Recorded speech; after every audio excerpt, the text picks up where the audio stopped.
quizás fue un poco complejo lograrlo. Sin embargo, consideramos de la mayor importancia que prestemos muchísima atención al papel de las mujeres rurales, sean campesinas, indígenas o afrodescendientes, en el hacer en el campo colombiano y en el pensar en el campo colombiano. Bien, sin más preámbulos y muy felices de poder iniciar este proceso del Congreso, quiero presentar con gran emoción a nuestros dos ponentes. El profesor Jan van der Ploeg, quiero decirle, es un honor para la mesa rural presentar al profesor van der Ploeg, quien se caracteriza a sí mismo como un profesor caminante.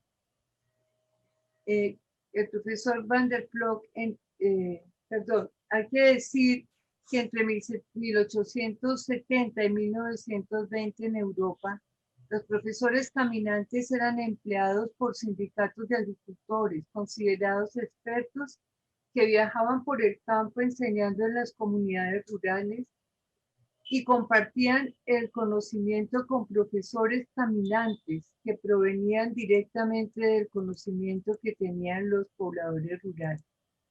Los profesores en esta época servían de vehículo de difusión del conocimiento entre comunidades agrarias, lo cual es quizás la mejor forma de presentar al profesor van der Ploeg, quien ha recorrido el mundo aprendiendo de los pobladores rurales y compartiendo su conocimiento. El profesor van der Ploeg ha realizado una inmensa contribución a la sociología rural, en especial al debate permanente sobre la cuestión agraria y el campesinado. Entre sus obras se encuentran Nuevos campesinos, campesinos e imperios alimentarios, la cual ha sido catalogada como un análisis fascinante de obligatoria lectura para académicos, activistas y practicantes del desarrollo, quienes tienen en el centro de sus motivaciones las luchas políticas contra la injusticia y la construcción de alternativas en las sociedades rurales y en el mundo en general. Tras su retiro oficial de la Universidad de Wageningen, donde es profesor emérito del Grupo de Sociología Rural, profesor van der Ploeg ha continuado su reflexión y actividad científica y académica frente a los temas más relevantes que afrontamos como sociedad.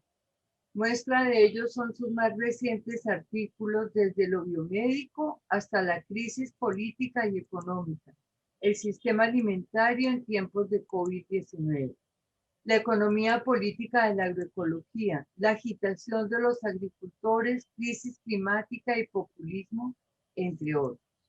En definitiva, el profesor van der Ploeg es una de las figuras más significativas en los estudios sobre el campesinado, la sociología rural y la economía política de la agricultura.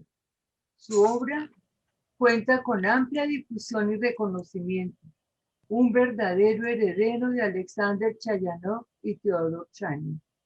Agradecemos, profesor, su presencia y grandes aportes en este congreso. Asimismo, nos acompaña el profesor Darío Alcides Fajardo Montaña, a quien nos es muy grato contar con su presencia, puesto que es uno de los pensadores sociales más importantes que tiene el país, y siempre que le preguntamos cómo lo podemos presentar, solamente responde: pensador de los asuntos agrarios y territoriales. Profesor Fajardo es antropólogo egresado de la Universidad Nacional de Colombia, justamente en la década de los años 60, coincidente con la fundación de la Facultad de Sociología, años en los cuales los estudios rurales cobraban gran importancia en el escenario nacional.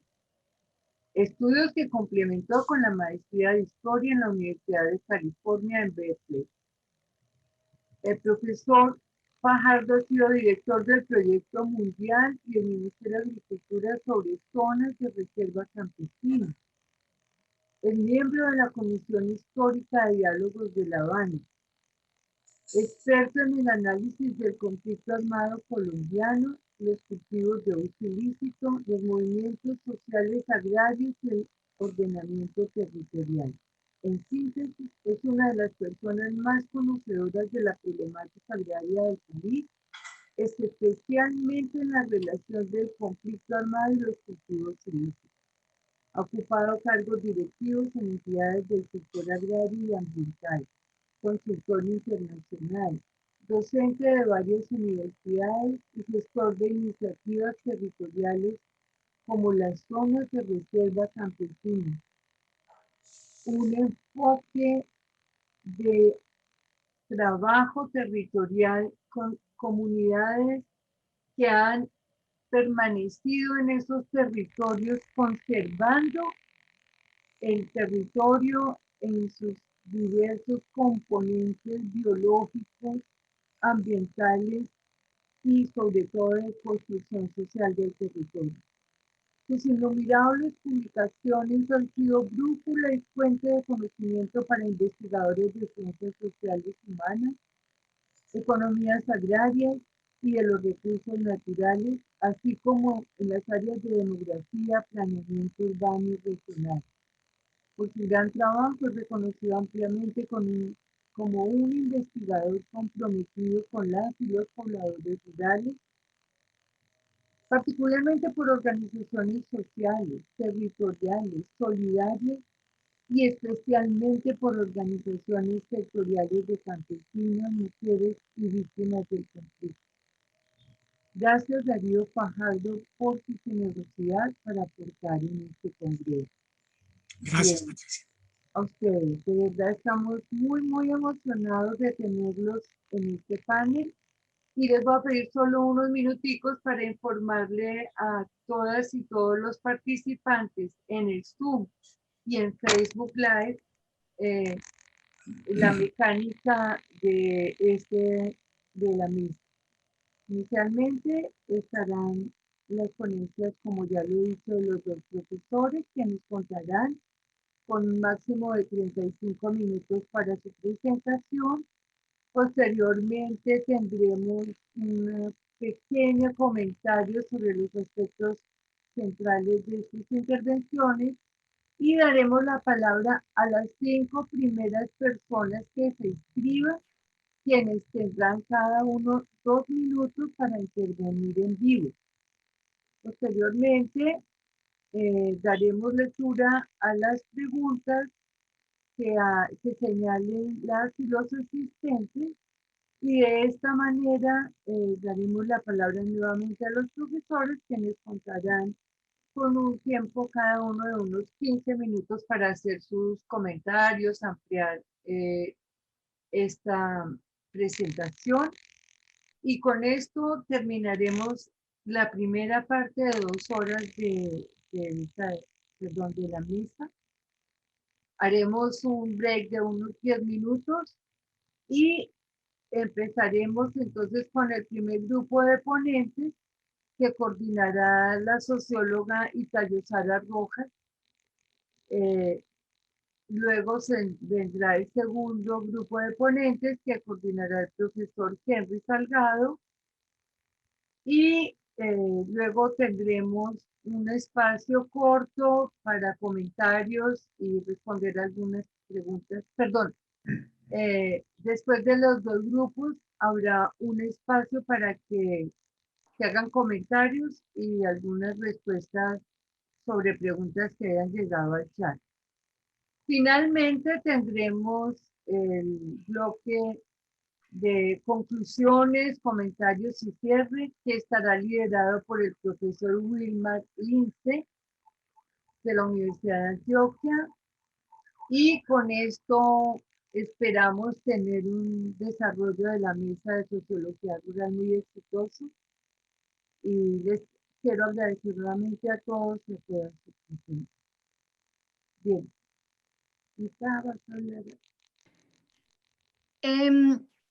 Me parece muy importante también presentar a quien nos está dando la bienvenida en este primer panel del Congreso Nacional de Sociología. Se trata precisamente de la moderadora, nuestra profesora Patricia Estela Jaramillo Guerra, quien es socióloga con estudios de maestría en sociología y experta en estudios de género y desarrollo, con énfasis en planeación participativa con perspectiva de género, presupuestos sensibles al género, derecho a las mujeres y niñas rurales. Ella cuenta con amplia experiencia en proyectos de desarrollo y de políticas públicas con perspectiva de género, educación y ruralidad. Entre sus áreas de interés se destacan la tenencia de la tierra, los problemas agroalimentarios y derechos humanos de las poblaciones rurales. La profesora Patricia es profesora asociada en la Universidad Nacional de Colombia, fundadora y coordinadora del Semillero de Investigación en Desarrollo Rural SINDER-UN, socia fundadora de la Red de Educación Popular entre Mujeres de América Latina y el Caribe, REPEM-LAC, secretaria técnica del Comité Asesor de ONU Mujeres para la América Latina y el Caribe y miembro del Grupo Mayor de Mujeres, WMG por sus siglas en inglés, de la ONU. Sus publicaciones han privilegiado la difusión de procesos de participación con sectores rurales y especialmente el campesinado, las cuales siempre ha considerado que son de propiedad colectiva, donde es parte y facilitadora de la participación de los pobladores, los y las estudiantes. Muchas gracias a la profesora Patricia por ser la host de este evento. Gracias, Cita. Bien, profesor Van der Ploeg, muchísimas gracias nuevamente por su participación y tiene el uso de la palabra. Gracias, profesora Jaramillo, y también gracias a Itaya o Sara. Yo les agradezco por sus palabras simpáticas y permíteme decir que para mí también es un honor de estar con ustedes y con el profesor Dario Fajardo en la mesa, aunque sea mesa virtual. Y también quiero decir buenos días a todos los que están observando y escuchando. Es un gusto estar con ustedes. Hace más o menos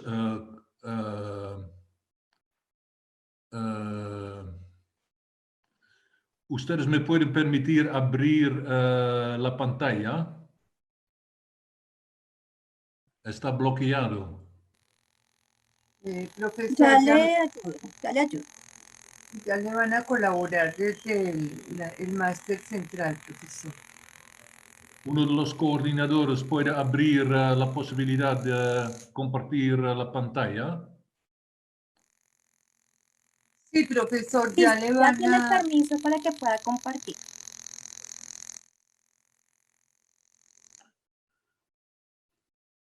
Aquí vamos, muy bien.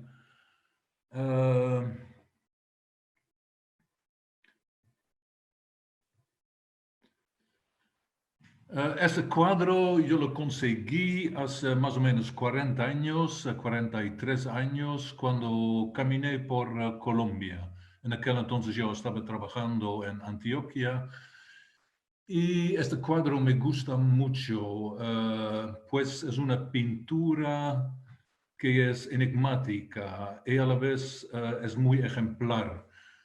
Es decir, aquí en el primo plano hace referencia a los grandes poderes, el Estado, el capital en la forma de los comerciantes y al fondo hay los consumidores y al centro casi aplastados entre los consumidores y las grandes potencias, hay los campesinos que son venidos al mercado con sus productos, están en posición central, pero a la vez se ve que son marginal, que son muy chiquiticos, que casi están desapareciendo.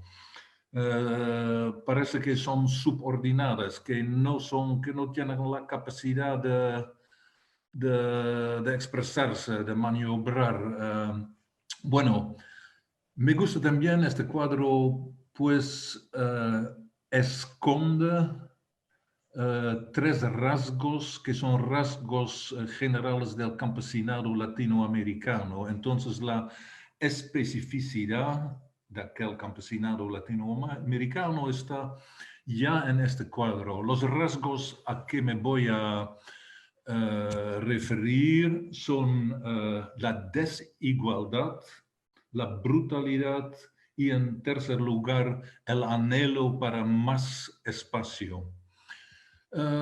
Hace poco el Instituto Internacional para la Tierra, la Coalición Internacional para la Tierra, ha publicado un estudio que, usando métodos nuevos, demuestra que a nivel global el 1%, solo el 1% de las empresas agrícolas maneja y controla 70% de la tierra agrícola disponible. Y eso es un promedio mundial. Fíjense, en América Latina la desigualdad es aún más aguda y posiblemente Colombia se encuentra en la posición, digamos, irónicamente, de vanguardia en este respecto. A la vez, esta desigualdad se refleja en el hecho que en América Latina el 50% más pobre tiene acceso solamente a 1% de la tierra disponible. Entonces es una desigualdad brutal que se traduce en muchas dimensiones de la sociedad. Y yo diría que precisamente esta desigualdad es el primer rasgo que caracteriza el campesinado latinoamericano. Hay otro asunto, otro problema que se relaciona hoy en día siempre más con esta desigualdad. Es la orientación a la exportación del agro. Entonces, el modelo de agroexportación, el modelo agroexportador, se hace dominante siempre más y eso se entreteja con la desigualdad en la distribución de la tierra. Siempre es así, siempre más. Es así que los países, siempre más países del mundo, producen para la exportación y mientras tanto importan la alimentación.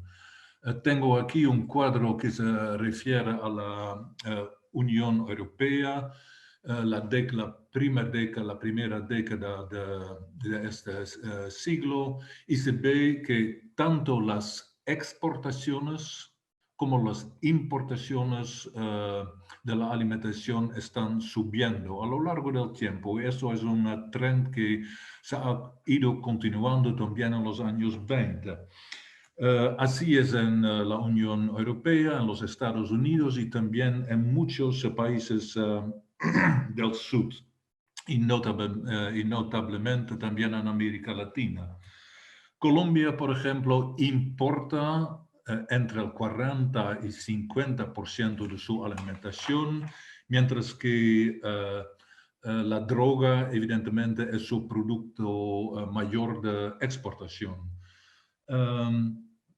Eso en sí ya es una amenaza para la soberanía alimentaria y hemos visto en este periodo de COVID-19 que se ha traducido en grandes problemas en muchos países del mundo. De todos modos, en general, esta combinación del modelo agroexportador con la desigualdad conduce a aún más acaparamiento de tierras y agua.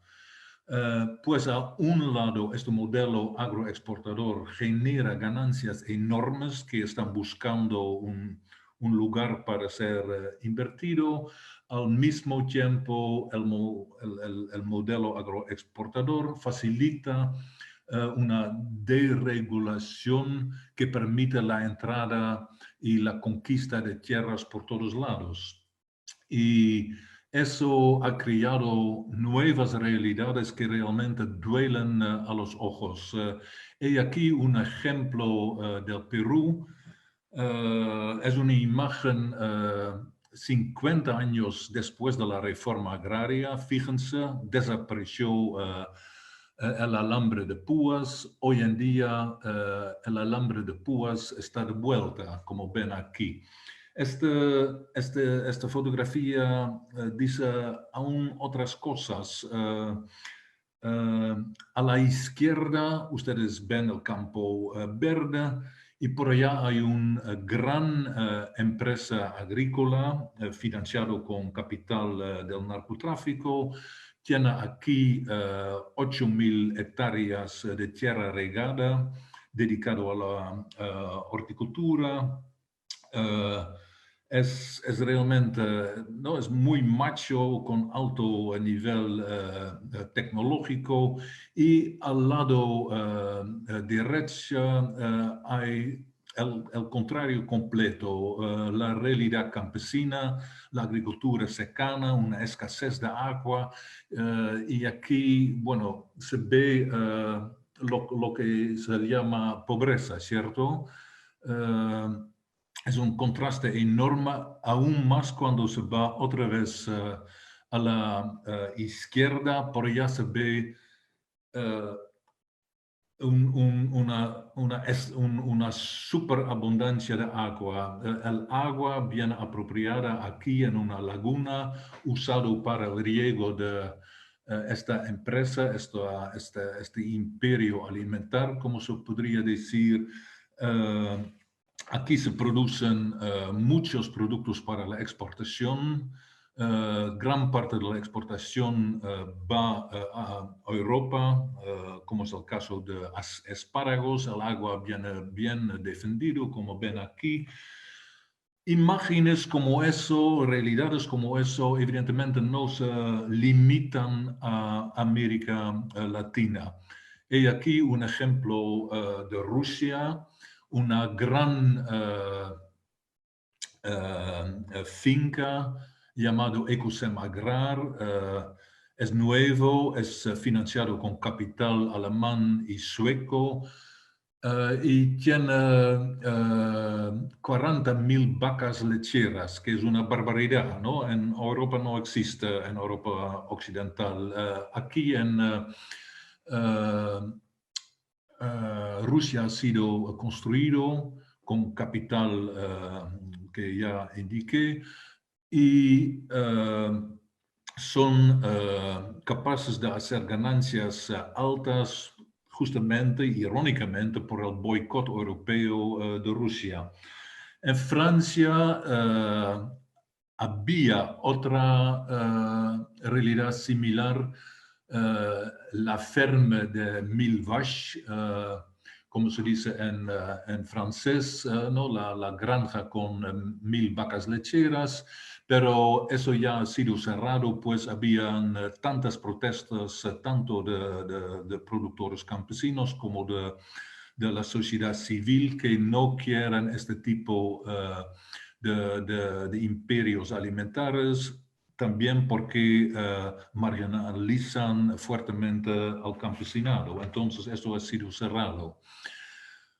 Todas estas imágenes reflejan la realidad nueva, emergente, aquella realidad de los imperios alimentarios que están metidos en la producción, pero que también se manifiestan a nivel de la comercialización, al nivel de procesamiento, la industria alimentar, ¿no? En general se podría definir imperios alimentarios son redes globales y monopolísticas que controlan la producción, el procesamiento, la distribución y hasta el consumo de alimentos, ¿no? Y están en expansión continua, conquistan partes crecientes del mundo, y apropian y centralizan un montón de valor agregado, ¿no? Están drenando la economía real, y toda esta riqueza va a ser acumulado en las cúpulas de estos imperios. Controlan también a los mercados regionales, locales, ¿no? Todavía existen, pero siempre van a ser controlados, dominados más para los imperios alimentarios, que puedan introducir los mismos niveles de precio, los mismos parámetros, estándares, donde sea, y haciendo así son capaces construir relaciones de dominación y relaciones de apropiación. Todo esto tiene evidentemente efectos fuertes, ¿no? Están reestructurando las realidades afectadas y viendo bien los efectos son, entre otros, la marginalización, el desempleo creciente, la pobreza creciente, se expresa como violencia, no solamente en Colombia, pero hay muchas otras formas de violencia que se ve en todos los sitios.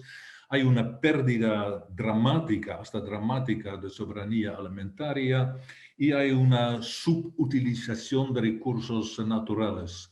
Yo les hice ver aquella empresa peruana. Ellos están regando la tierra, pero no invierten en drenaje. Esto implica que entre 7 años toda la tierra está salinada pero para ellos no es problema, se mueven a otro sitio. Es una agricultura que en inglés se llama hit and run, ¿no?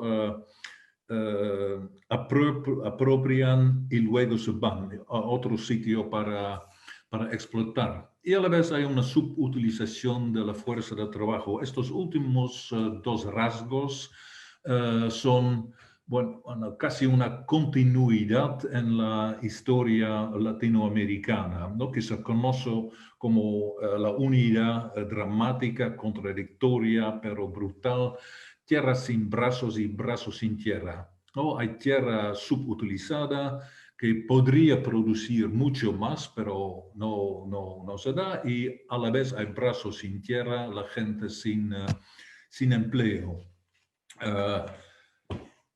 Y aquí llegamos a una segunda característica de la especificidad del campesinado latinoamericano. No hay continente donde la brutalidad de los imperios alimentarios es tan grande como en América Latina. ¿No? Duele realmente a los ojos, duele al corazón a ver todo eso, y para la gente en los campos que están sufriendo eso, no hay otra respuesta sino luchas para poder resistir todo eso. Seguramente mi compañero Dario Fajardo puede conversar mucho más sobre las luchas actuales en Colombia. Yo quiero hacer hincapié en 3 categorías analíticas que se usa para entender las múltiples luchas y múltiples formas de resistencia que existen actualmente en los campos en el mundo. No, hay el tipo 1 son las luchas abiertas, las ocupaciones de tierra, las manifestaciones, todo esto, quemar los campos experimentales de Monsanto. Está bien, todo eso, luchas abiertas. Hay un segundo tipo, el sabotaje escondida, ¿no? Lo que ha sido escrito maravillosamente por James Scott en su Weapons of the Week. Y finalmente hay lucha del tercer tipo, que es intervenir directamente en la producción, en la organización de los procesos de trabajo, alternándolos, ¿no? Construir nuevas formas de producción, nuevas formas de vida, nuevas formas de circulación también. Esto es la lucha del tercer tipo, que entre otros conoce en el operaísmo italiano su expresión teórica. Ahora bien, eso, por ejemplo, una imagen de Catacaos en el norte del Perú, tierras invadidas ya hace décadas, y aquí la gente está construyendo su vida, su existencia de campesino, ¿no? Están edificando su base autónoma de recursos, mejorándola paulatinamente y sobre todo puede ser que son pobres, pero por lo menos tienen su dignidad y son orgullosos de haber construido eso, ¿no? Eso, la vida cotidiana para ellos es una lucha, construir algo que los imperios alimentarios tienen que bloquear. Así hay tantas formas. Aquí un ejemplo de Italia, ya no vender la leche a las grandes industrias, pero procesarlo en la finca misma con tecnología nueva y venderlo directamente al consumidor. Soluciones muy inteligentes, ¿no? Eso es otra forma de lucha del tercer tipo. Aún otro ejemplo, los mercados campesinos. La ciudad de Roma, por ejemplo, cuenta con más de 30 mercados campesinos. Y estos no son mercados de lujo, no son mercados para los ricos. ¿no? Aquí venden los productos frescos directamente de las unidades de producción campesina en Italia. Lo venden para precios, ellos dicen prezzo amico, el precio para el amigo, 30% por debajo de los precios en los supermercados. Entonces es accesible para los trabajadores, para los estudiantes, es realmente un mercado popular. Representa también una coalición entre productores y consumidores. De hecho, es un mecanismo muy inteligente. Con estos mercados campesinos están capaces de pasar los food empires, los imperios alimentarios, ¿no? Que son un punto de pasaje obligatorio entre productores y consumidores, pero con estos mercados campesinos se puede pasar a aquel punto haciendo así una relación directa que permita que los consumidores pagan menos, los productores toman más y obtienen también mucho más autonomía. Formas de esta resistencia ¿no? Son descritos por Antonio Negri, un filósofo europeo, como ya no reacción, sino una forma de acción, de producción. ¿no? Es una resistencia nueva que se basa en la capacidad innovadora y que representa también una cooperación entre productores y consumidores. Están creando nuevas realidades que van encima de la miseria existente, encima de las formas existentes de denominación. Y estas luchas del tercer tipo están siempre más tomando un rumbo nuevo. En la última edición de mi libro Nuevos Campesinos, he indicado cómo estas luchas del tercer tipo se están articulando siempre más a nivel territorial, dando origen, y eso es de suma importancia, dando origen a formas de autogobierno territorial. Voy a darles algunos ejemplos. Eso es de Austria, en el corazón de Europa, ¿no? Una zona en Tirol donde los productores tienen su marca colectiva, el biológico de la montaña, Bio vom Berg, tienen sus fábricas para procesar, son cooperativas, tienen sus tiendas, tienen sus redes y hacen florecer una zona que sin este autogobierno territorial sería marginal, sería desabandonada. ¿no? Es el autogobierno que está potenciando esta región y así pasa en varias regiones en Europa. Esto es un ejemplo de Alemania, un ejemplo muy notorio. Aquí han tomado la raza tradicional de puercos, de suinos, a la vez procesándolo en un sinnúmero de productos de alta calidad, comerciándolo directamente, y así han reimpulsado la economía regional, que sin este autogobierno sería pobre, sería destinado. Pues aquí también son montañas, son que para el gran capital no son interesantes, son demasiado complicados para ir a producir. Aquí un ejemplo de mi tierra, Frisia, en Holanda. Es un paisaje lleno de biodiversidad. También hay las pequeñas lagunas, son de la época glacial. Es un paisaje con una historia. Y aquí hay una cooperativa territorial que maneja la biodiversidad, que mantiene el paisaje, que lo hace accesible a los demás, a los ciudadanos, y está creando facilidades de todo tipo, servicios.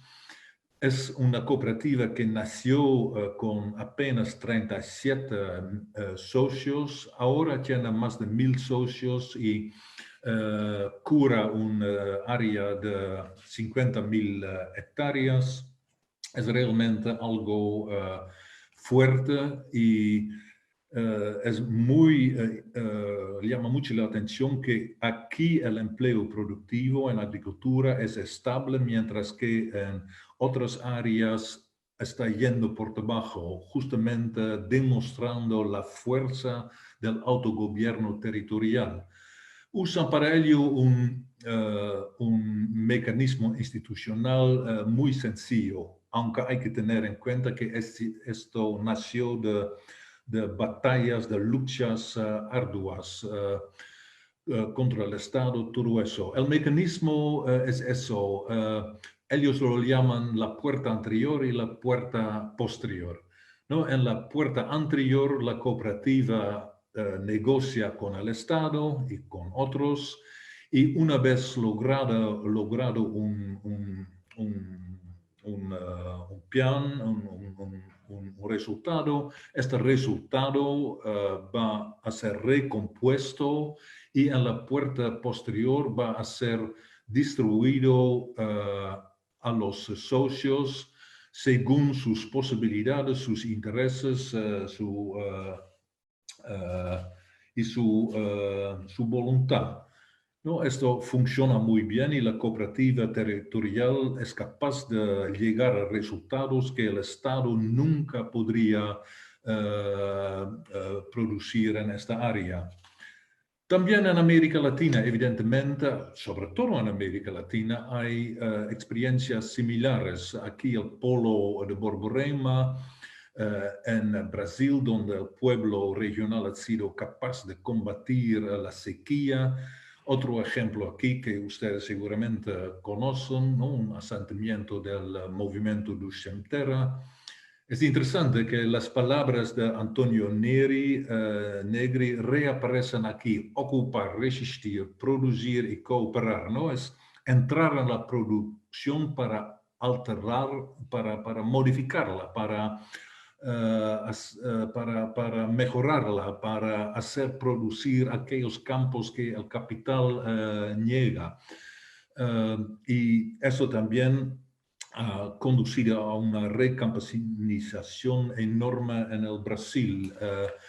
Pero no es solamente por allá en Brasil, es sobre todo también en el mismo Colombia, donde hay el anhelo, la lucha para el autogobierno, siendo la expresión más clara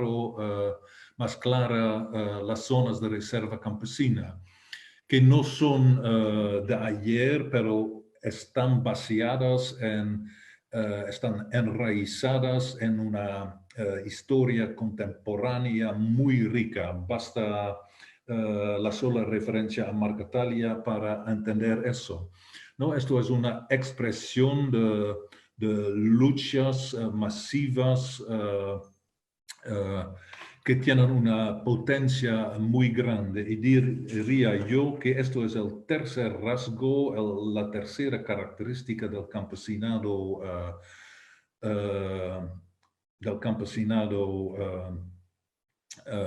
latinoamericano, que su lucha por el autogobierno tiene una historia, tiene un impacto y contiene un potencial, una promesa para el futuro que es impresionante, que es más fuerte que donde quiera. Así estas luchas pueden compartir, pueden contribuir a la construcción que ha sido descrito por Stefano Prato como con estas palabras, ¿no? Donde habla del espacio rural justo como un baluarte de resistencia, pero no es resistencia sola, se reinventa también la producción. Es un laboratorio donde se experimenta con nuevas soluciones, con soluciones que pueden transformar nuestras sociedades, y así contienen una promesa importantísima que es imposible compartir. Yo paro aquí. Yo pido disculpas por mi castellano que es un poco erosionado. Gracias por su atención y seguimos después con el debate. Gracias. Profesor Van der Ploeg, qué maravilla escucharlo después de haber leído su trabajo. Agradecemos especialmente este esfuerzo por podernos entregar estas enseñanzas tan importantes. Quiero pedirle excusas porque al principio, por razones de nerviosismo, me olvidé nombrar el título de su ponencia, entonces voy a hacerlo para todas y todos. Es la especificidad del campesinado latinoamericano en el contexto global. Como bien hemos visto, el profesor ha hecho gala de su conocimiento de nuestras condiciones y por eso es tan importante tenerlo hoy. Bien, entonces, sin más preámbulos, profesor Darío Fajardo, quien nos va a hablar del camino, el largo camino del punto agrario en el acuerdo de paz. Gracias, profesor Fajardo. Tiene la palabra. Bueno, muchísimas gracias, profesora Patricia. Querido Jan, muchísimas gracias por esas palabras profundas y además esperanzadoras. Quiero enganchar de alguna manera en los planteamientos que hacía Jan, muy lúcidos, muy interesantes, una perspectiva de América Latina y la América Latina de hoy. Y quisiera empezar precisamente por el hoy, porque evidentemente la crisis que estamos viviendo ha puesto sobre la mesa nuevamente la trascendencia, la importancia de nuestras economías campesinas. Es decir, en una situación en la que hay una convergencia de crisis, está no solamente el tema de las variaciones climáticas, está también la crisis económica, la profundización del ciclo de caída de la economía, el desenganche que se está produciendo paulatinamente de muchas regiones y de muchas economías. Y ante eso, ¿qué vemos nosotros? Vemos que hay un panorama en donde hay carencias en términos alimentarios. Estamos viviendo algo que no vivíamos hace bastante tiempo, que es una crisis alimentaria, y la estamos viviendo en una situación bastante contradictoria, porque Colombia sigue siendo un país con un gran potencial productivo, no solamente en términos de alimentos, pero los alimentos son supremamente importantes. Y es muy interesante que en esta coyuntura de la crisis alimentaria, de la crisis económica sean las organizaciones campesinas las que están dando un paso adelante. Es lo que estamos comenzando a identificar como las alianzas vereda-barrio, es decir, cómo comienza a configurarse mercados de cercanías, acercamiento de los productores campesinos con los consumidores, en particular con consumidores de muy bajos ingresos. Se comienza a reconfigurar en realidad el panorama del abastecimiento alimentario. Pero creemos que la profundidad misma de la crisis todavía no se ha medido, pero esa profundidad de la crisis hace indispensable que consideremos soluciones que van mucho más allá de lo coyuntural. Es decir, estamos hablando de problemas estructurales que han afectado las relaciones campo-ciudad, que dependen muchísimo de ese modelo al que allá hacía referencia Jan sobre el tema de economías agroexportadoras, en donde hay un deterioro creciente de los suelos, deterioro creciente de los recursos, como el agua, una condición de subempleo feroz y expulsión de los campesinos hacia las ciudades. Es decir, donde hay prácticamente como característica fundamental el deterioro y el desperdicio de los recursos de los que se dispone, mientras estas sociedades comienzan a vivir carencias alimentarias muy graves, muy profundas, y el caso es que no podemos reiterar las supuestas soluciones que los estados nos han propuesto, sino que tenemos que buscar en la capacidad misma de la resiliencia campesina. Estos aspectos que yo coloco como en la coyuntura, los pongo sobre la mesa por la coyuntura en la que hay por una parte crisis, pero por otra parte esperanzas, me parece que está recogida de una u otra manera en el acuerdo agrario. Por eso es tan importante que hagamos referencia a lo que significa el acuerdo agrario, un acuerdo que es el que encabeza el acuerdo de paz. ¿Sí? Esto también es importante tenerlo en cuenta, que cuando estamos hablando de paz, de construcción de paz, empezamos por lo agrario. Y empezamos por lo agrario porque ha sido el campo el escenario fundamental de la guerra, del conflicto, de las peores tragedias que está viviendo la sociedad colombiana, porque aunque se están haciendo esfuerzos por terminar la guerra, seguimos enganchados en un conflicto social armado. Y me parece que esa referencia a los aspectos estructurales de ese conflicto está en el por qué el punto agrario está encabezando el acuerdo de paz.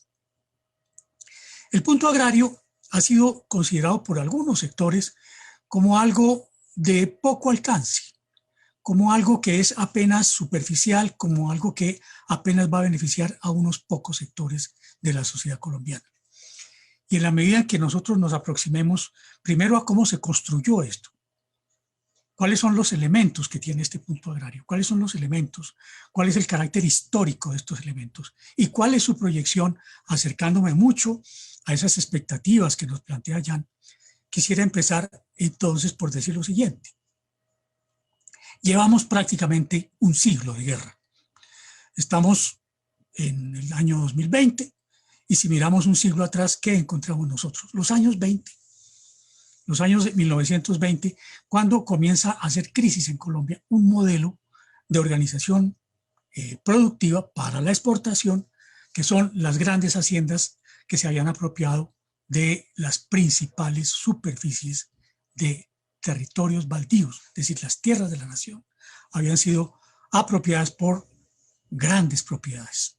El modelo que se definió desde el siglo XIX en adelante fue el de beneficiar la gran concentración de la propiedad porque se veía desde el Estado, se consideraba desde el Estado que eran solamente los grandes poderes económicos los que podían llevar al desenvolvimiento económico del país, al desenvolvimiento del país. Entonces se le cerró la puerta al campesino. Evidentemente los campesinos estaban presentes en las vertientes, estaban presentes, digamos, en los intersticios de las grandes propiedades, pero allí estaban ofreciendo su mano de obra y ofreciendo muchos de los alimentos que estaban precisamente permitiendo la subsistencia de esa estructura, incluyendo las ciudades. La lucha que se desata en los años 20 tiene que ver mucho con la relación de Colombia con el mercado internacional. Comenzamos nosotros a recibir inversiones que vienen fundamentalmente de los Estados Unidos y vienen dirigidas a dos sectores.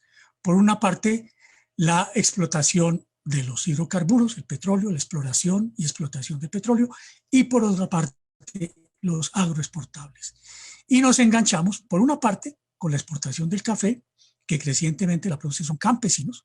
Las haciendas, las grandes haciendas cafeteras entran en decadencia y quienes subsisten en la producción del café, son pequeños y medianos campesinos. Pero quienes se benefician son los grandes exportadores.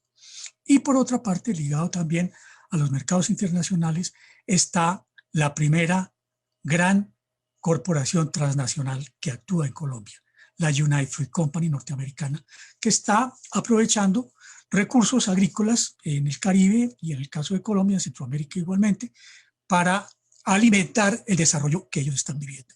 Es muy interesante y desde el punto de vista alimentario, ¿por qué se desarrolla la empresa United Fruit Company en Colombia con las plantaciones bananeras? Porque el banano, ¿qué exporta? Exporta un carbohidrato, es decir, un alimento que permite mantener regulados, mantener bajos los salarios en esa industria en expansión en los Estados Unidos. Entonces nosotros comenzamos a exportar ese banano que va a beneficiar a los importadores norteamericanos, pero no a los productores colombianos. Entonces tenemos ese enganche. Por una parte, exportación de café, exportación de banano y exportación de los hidrocarburos. Y allí comienza a reventarse esa estructura de la gran propiedad que había dominado al país durante los años anteriores. Comienza a reventarse porque hay una presión sobre la tierra. La tierra se ve como un ámbito fundamental para la apropiación y para el desarrollo productivo de esos bienes que están vinculando a Colombia con los mercados internacionales. Y viene la lucha con los campesinos, porque los campesinos toman conciencia de que las tierras en las que ellos están trabajando no son de las haciendas, han sido usurpadas, son tierras de la nación, y comienza la gran brega que se desata a todo lo largo de los años 20. Tenemos figuras de lideresas y líderes campesinos que luchan por la tierra en la costa del Caribe, en el interior también, y allí tenemos que se va configurando un elemento que responde muy bien a esa idea que se nos ha planteado de la comunidad campesina. Es decir, la comunidad campesina, la condición social campesina a la que hace referencia Jan. Porque no estamos hablando de campesinos aislados, estamos hablando de comunidades de campesinos que luchan por una territorialidad y que luchan por ser reconocidos por el Estado. Entonces es muy interesante que en ese proceso de crisis de la gran hacienda comienza a tener un reconocimiento por parte del Estado la comunidad campesina. Hay dos decretos del año 1928 que expresan precisamente el reconocimiento de las comunidades campesinas. Fue lo que se llamaron colonias agrícolas de esos años, 1929, 1930, y luchan por toda una década por sobrevivir. Terminan los gobiernos liberales de los años 30 y comienza la represión de la República Conservadora que se va a instaurar.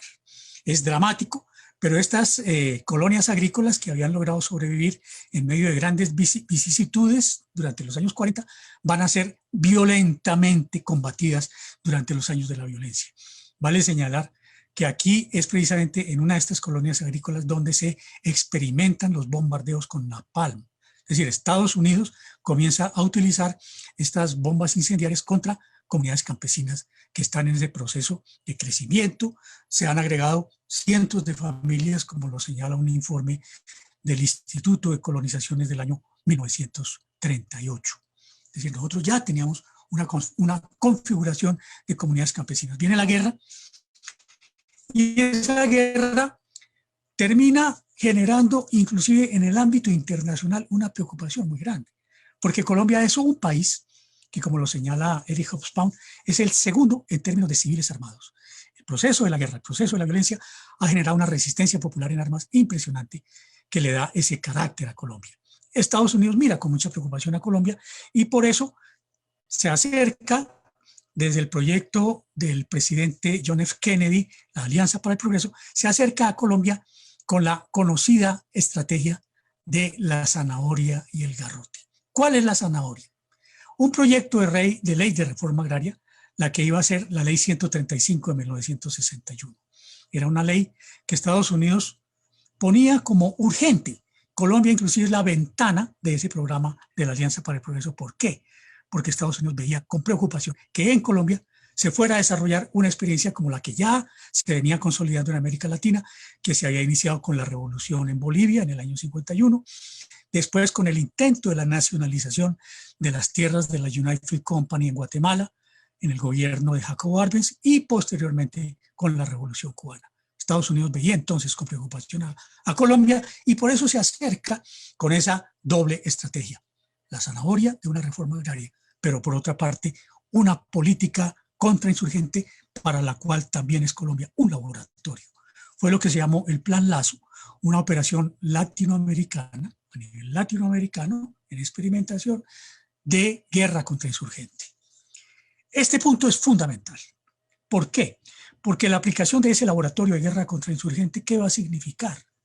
El desarrollo del movimiento guerrillero campesino con el que vino a negociar después de décadas de violencia y de terror en nuestro país. Es decir, el acuerdo de paz es producido por uno de sus interlocutores, que es el desarrollo de la insurgencia campesina, y el Estado colombiano, que toma la decisión de llegar a esa negociación. Pero también es importante considerar que esa combinación de la zanahoria y el garrote surge de esa ley de reforma agraria frente a la cual las élites colombianas se resisten sistemáticamente a que sea aplicada. Es decir, esa ley de reforma agraria finalmente no camina. Y la decisión de las élites se va a expresar en un proceso político de unos alcances también muy graves para la sociedad colombiana. La decisión política, ¿cuál es? El pacto de Chicoral. Las élites se reúnen, toman una decisión agraria, se va a hacer colonización. Esta decisión que expulsa a los campesinos que ya habían sido expropiados por la guerra, por la violencia, los expulsa hacia de la Colombia amazónica, de las regiones del Magdalena Medio, de Urabá, de las costas del Pacífico, expulsa a los campesinos allá con la promesa de que va a llegar el acompañamiento del Estado. El acompañamiento del Estado no llega. Y esto se produce en 1972. Y en 1972 está ocurriendo un fenómeno que también va a incidir en nosotros de una manera dramática. La guerra de Vietnam, en la que están involucrados los Estados Unidos. Estados Unidos hace una guerra contra el pueblo vietnamita y los jóvenes norteamericanos se rebelan contra esa guerra.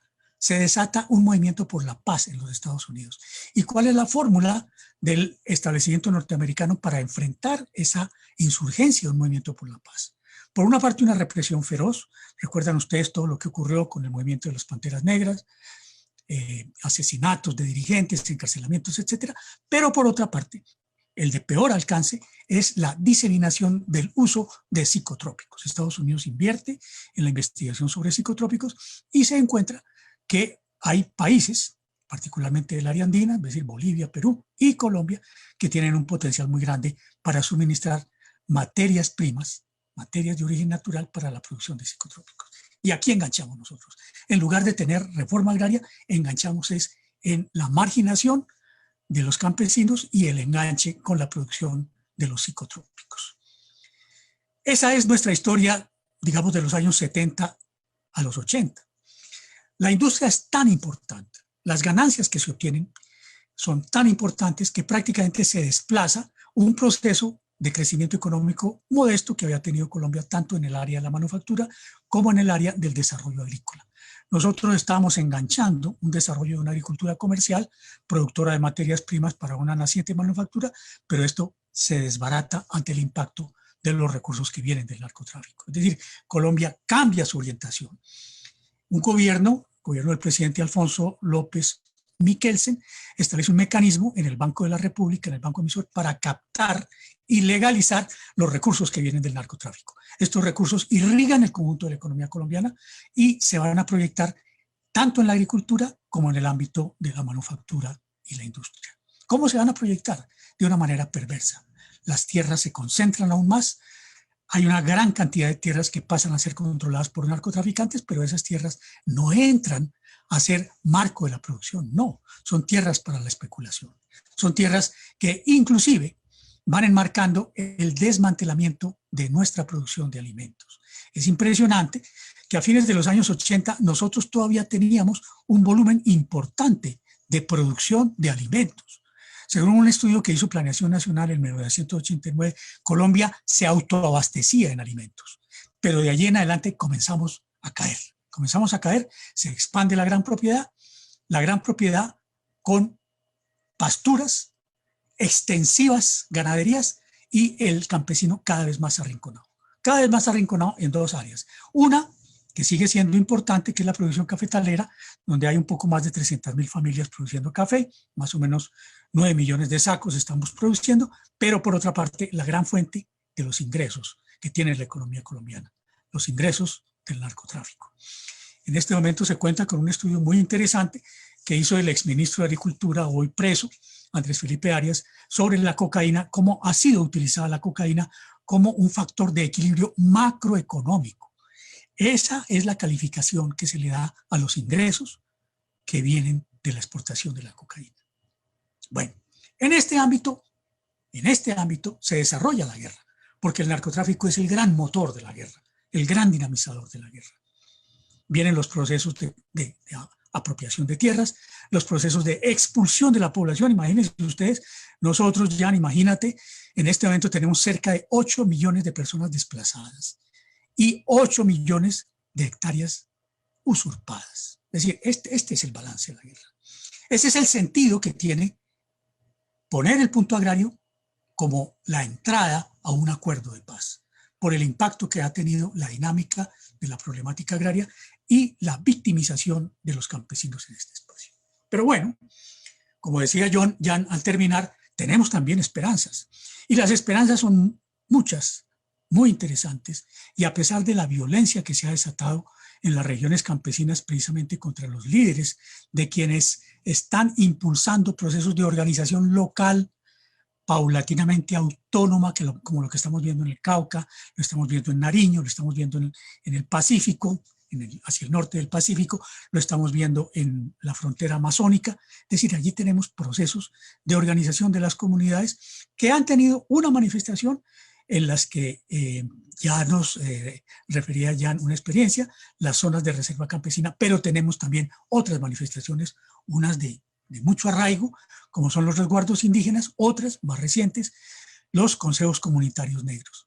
Y hay espacios en donde estas formas están cooperando, están convergiendo. Hay regiones, como es el caso del Macizo, entre el norte de Nariño y el sur del Cauca, donde las comunidades organizadas comienzan a hacer convergencia. Ya no es ese factor de la exclusión, que inclusive había permeado a las organizaciones campesinas. Comienzan a darse formas de articulación, formas de cooperación entre distintos tipos de organizaciones campesinas. Vamos avanzando, pero esa guerra sigue siendo muy dolorosa y muy costosa.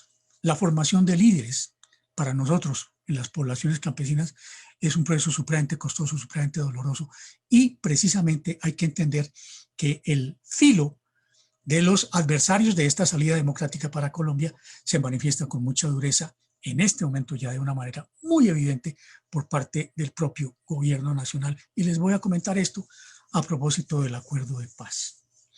Durante la discusión que se dio en La Habana sobre el punto agrario, hizo presencia allá en La Habana precisamente la que es hoy la vicepresidenta, la señora Marta Lucía Ramírez. Cuando se le presenta los borradores del acuerdo agrario, ella reacciona de una manera muy fuerte contra las zonas de reserva campesina. ¿Por qué la reacción contra las zonas de reserva campesina? Por el componente de autonomía. Es decir, se repite una argumentación que ya se había dado aquí en los años 60. Las zonas de reserva campesina son una expresión de eso que llamó el hijo de un político, Álvaro Gómez Hurtado, llamó las repúblicas independientes, ¿sí? Es decir, la amenaza de que desde los campesinos, en lucha por la autonomía, se iba a desarticular el proyecto nacional, lo cual es totalmente falso en la medida en que, tal como está planteado en la ley, tal como estaba planteado por allá en ese viejo decreto de 1928, esos campesinos organizados con territorio y que piden reconocimiento del Estado son un interlocutor de una construcción diferente. No la construcción del latifundio, no, es la construcción de una economía regulada, democrática, amiga de los recursos naturales, que es capaz, inclusive, como ya lo veíamos en el estudio que se hizo en 1989, de autoabastecer al país en términos alimentarios. Yo quisiera cerrar con esto, esta muy rápida visión que les he planteado, nos muestra, digamos, elementos centrales del acuerdo agrario. Un elemento fundamental, la recuperación de esas formas organizativas de los campesinos, llámense como se llamen, pero que en esencia son lo mismo, comunidades campesinas organizadas con territorio e interlocución con el Estado. Esto lo tenemos claro, esto es un proceso de construcción que se viene dando y que en este momento, como les decía hace unos minutos, en este momento constituye una de las posibilidades a través de las cuales Colombia enfrente la crisis alimentaria de las magnitudes que la estamos viviendo. Es decir, no es un sueño, no es una utopía el campesinado. Ha demostrado que es capaz de generar ese abastecimiento alimentario. Pero confrontando, y me parece muy interesante y muy oportuna el conjunto de experiencias que nos mostraba Jan, es posible que se desarrollen alternativas como son los mercados campesinos y otras alternativas que se están viendo florecer en distintos momentos y en distintos espacios de nuestra propia geografía, que de allí cooperando, porque no vamos a hablar de una confrontación excluyente, no, estamos hablando de una cooperación, pero es una cooperación en la cual el Estado debe cumplir un papel regulador, un papel de justicia social. No es un Estado apoyando a las grandes empresas que excluyen al campesino, que sobreexplotan al campesino, sino es una cooperación en la que los campesinos le pueden brindar alimentos, pueden eventualmente hacer otro tipo de contratos, pero fundamentalmente hay un respeto por la comunidad campesina que, como lo había planteado la ley, es la que debe merecer en primer lugar, en primer término, el acceso a las tierras. Hoy se nos dice, ya no hay tierras. Sí, señor, allí están las tierras y precisamente en el desarrollo del propio acuerdo agrario se ha previsto una figura que son los comités municipales de tierra. Es decir, tenemos herramientas, tenemos experiencias y tenemos campesinos organizados que son capaces de impulsar, a pesar de todas las adversidades, salidas no solo para la crisis histórica que venimos nosotros sufriendo, sino para la crisis coyuntural que se nos presenta en este momento. Yo con eso quisiera concluir y enganchar precisamente con el mensaje de esperanza que nos ha planteado Jan. Muchísimas gracias. Profesor Darío, como siempre, muy emocionantes sus intervenciones y también muy esperanzadoras como las del profesor Van der Ploeg. Realmente estamos muy felices de poder tenerlos hoy, que nos plantean esas grandes posibilidades para el campo colombiano. Casi siempre, dadas las condiciones que tenemos, se nos cierra la esperanza y se nos cierra la ilusión. Pero creo que tanto en el planteamiento del profesor Van der Ploeg, que nos plantea esos tres ejes tan importantes de análisis que desarrolla en su intervención sobre el campesinado latinoamericano caracterizado por la desigualdad, la brutalidad con que se han trabajado las políticas, casi siempre en contra del campesinado, pero a la vez los anhelos de esta masa de campesinado, y como él lo muestra, no es solamente latinoamericana, sino global, tienen anhelos de mejorar sus condiciones de producción y de vida. También, como nos lo dice el profesor Van der Ploeg, esa ruralidad latinoamericana caracterizada por una desigualdad tan rampante y que nos genera un deshonroso primer lugar de desigualdad en el acceso al uso de la tierra. Y el papel que han cumplido los modelos, diferentes modelos de exportación, terminando con este último que tenemos impuesto, como es el de los tratados de libre comercio, que fue antecedido por la apertura económica y que, como bien lo dicen, ha sido no solamente un factor de desestabilización para los productores y productoras campesinos, sino que además abrió la puerta para la compra de tierras, particularmente de extranjeros en nuestros países, y que además esa afectación ha generado que hoy tengamos en Colombia el 40 o 50% de la importación de alimentos, siendo un país productor de alimentos, que muchos han planteado que puede ser una despensa para el mundo.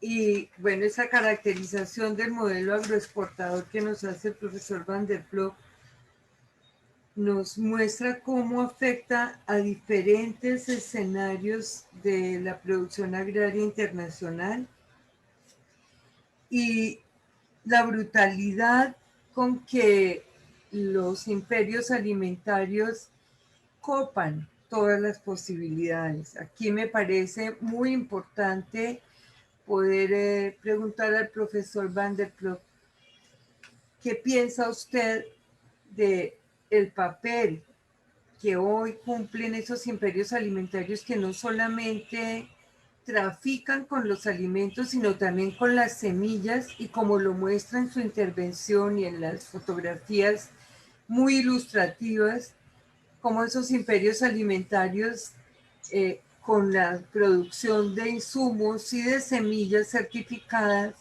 nos genera una tierra arrasada, árida, que para recuperarla nuestros campesinos han tenido que hacer ingentes esfuerzos. Pero asimismo, en esa resistencia y resiliencia del campesinado, donde usted, retomando a Tony Negri, muestra que el tema ya no es solamente de resistencia y resiliencia, sino de reproducción y acción mediante alternativas de cooperación, de articulación, de organización de los pobladores y pobladoras rurales en general del campesinado, y a dónde nos lleva esa lucha que está desarrollando el campesinado global. Yo señalaría aquí que Vía Campesina ha sido una de las organizaciones más importantes que se han podido construir desde las bases campesinas.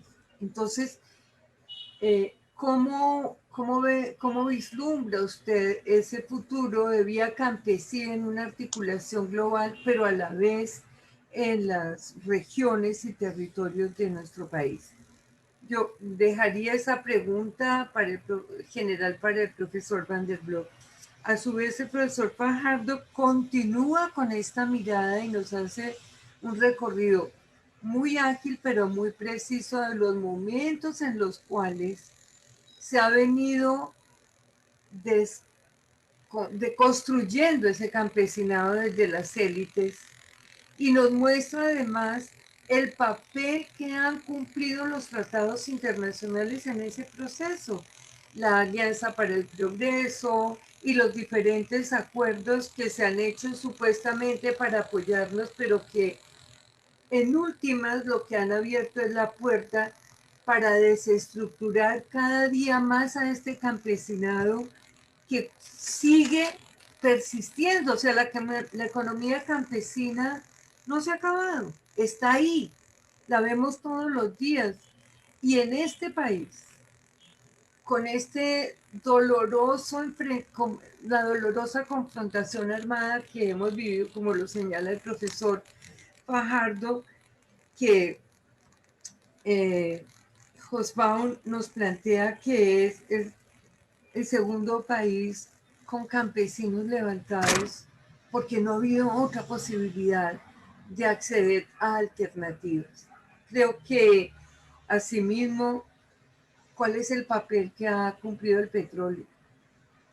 Nuestros cafeteros, que los pequeños y medianos productores cada vez son menos, porque las condiciones no les permiten sobrevivir.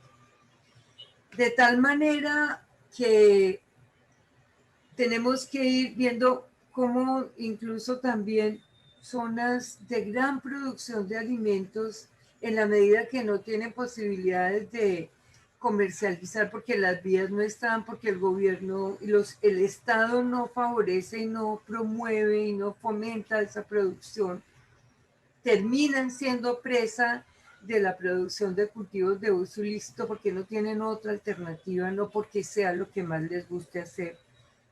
Yo solamente agregaría que en estos territorios de conflicto donde la población ha sufrido tanta violencia, adicionalmente cuando son presas del narcotráfico, se generan procesos inflacionarios muy fuertes, donde cualquier producto, cualquier bien tiene unos costos supremamente elevados. Entonces, el agua envasada para ellos es supremamente cara cuando tienen las fuentes de agua, pero están contaminadas. Y bueno, creo que otros participantes van a hacer uso de sus preguntas, pero sí quisiera señalar, destacar lo que nos ha dicho el profesor Fajardo en términos de la esperanza, de los anhelos de que hable el profesor Van der Ploeg, donde los procesos de organización de las comunidades en esos territorios que han sido sujetos del conflicto, que han sido afectados por ese conflicto, hoy, a pesar de la sangre que se está derramando, se levantan, se organizan, fortalecen sus articulaciones, hacen mesas interculturales, realizan esfuerzos inmensos por hacer acuerdos para poder sobrevivir, subsistir y trascender esas condiciones. Entre ellos, creo que las zonas de reserva campesina, de las cuales, profesor Fajardo, siempre le agradeceremos su trabajo y su autoría en ese proceso, son las zonas tal vez más esperanzadoras porque además de seguir luchando para que la resolución que las creó y apoyar a las que están solicitando ser reconocidas como zonas de reserva campesina, siguen trabajando y siguen además empeñados en trabajar en la soberanía alimentaria, en ser productores y rescatadores de semillas nativas y criollas, y la pelea porque la ley de semillas los reconozca y no los desplace en un segundo o tercer plano de cara a esos imperios alimentarios que también nos venden las semillas y que nos generan tantas crisis.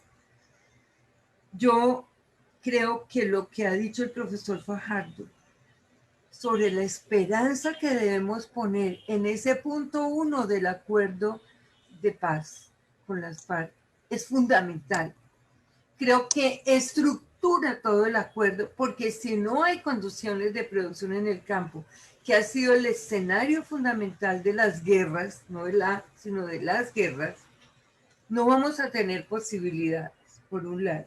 Y otra cosa que quiero destacar en la intervención del profesor Fajardo es cómo muchos de los acuerdos comerciales lo que han hecho fundamentalmente es abrir más espacios para la exportación y el ingreso de narcotraficantes, ahora ya no solo nacionales, sino podemos decir globales también.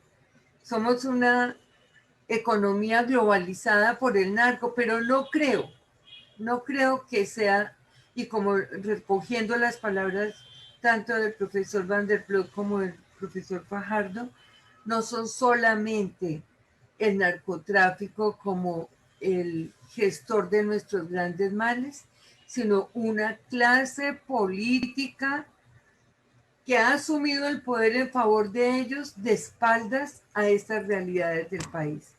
Entonces, En ese sentido, profesor Fajardo, sí me parece muy importante, ya que usted ha estado tan cerca de los procesos y de las discusiones del acuerdo de paz.